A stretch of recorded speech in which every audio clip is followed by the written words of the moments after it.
Daniel 6. Daniel in the Den of Lions.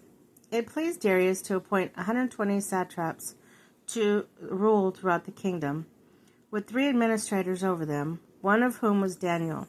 The satraps were made accountable to them, so the king might not suffer loss. Now Daniel so distinguishable himself among the administrators and satraps by his exceptional qualities that the king planned to set him over the whole kingdom.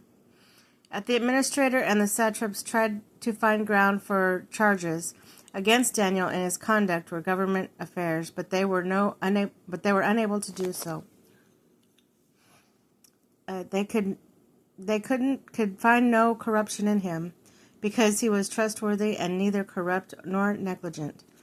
Finally, these men said, "We will never find any basis for charges against this man Daniel, unless it has something to do with the law of his God." So the administrators and satraps were sent, or went as a group, the king, and said, "May Darius live forever."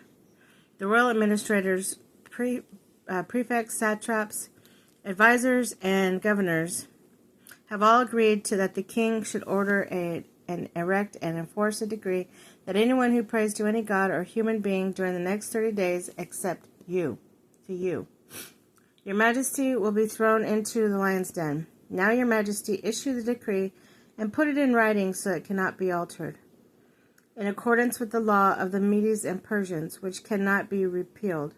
So Darius put the decree in writing. Now when Darius learned that the decree had been published, he went home to his upstairs room where the windows opened towards Jerusalem. 3 days he got down on his knees and prayed, giving thanks to his God just as he had done before. Then these men went as a group and found Daniel praying and asking God for help. So they went to the kingdom and spoke to him about his royal decree. "Did you not publish the decree that during the next 30 days anyone who prays to any god or human being except you, your majesty, would be thrown into the lion's den?" The king answered, "The decree stands in accordance with the law of Medes and Persians, which cannot be repealed." Then they said to the king, "Daniel is one of the exiles from Judah, pays no attention to you, your majesty, or to the decree you put in writing. He still prays 3 times a day." When the king heard this, he was greatly distressed. He was determined to rescue Daniel and made every effort until sundown to save him. The men went to the group to King Darius and said to him, "Remember, your majesty, that according to the law of Medes and Persians, no decree or edict that the king issues can be changed." So the king gave order, and they brought Daniel and threw him in the lion's den. The king said to Daniel, "May your God, whom you serve, continually rescue you." The stone was brought and placed over the mouth of the den. The king sealed it with his own signet ring, with the rings of his nobles, and so Daniel's situation may not be changed. Then the king returned to his palace and spent the night without eating and without entertainment being brought to him, and he could not sleep. At the first light of dawn, the king got up and hurried to the lion's den. When he came near the den, he called to Daniel in an anguished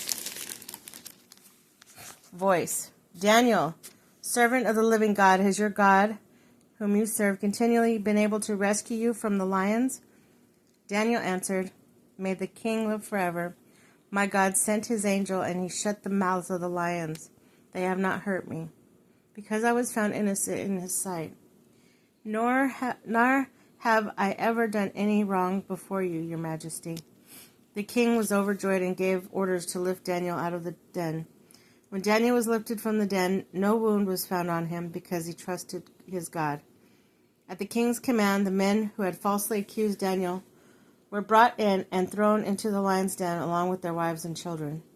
And before they reached the floor of the den, the lions overpowered them and crushed all their bones. Then King Darius wrote to all the nations and peoples of every language on all the earth, "May you prosper greatly. I issue a decree that every part of my kingdom people must fear and reverence the God of Daniel. For he is the living God, and he endures forever. His kingdom will not be destroyed. His dominion will never end. He rescues, he saves, he performs signs and wonders in the heavens and on the earth. He has rescued Daniel from the power of the lions. So Daniel prospered during the reign of Darius and the reign of Cyrus the Persian.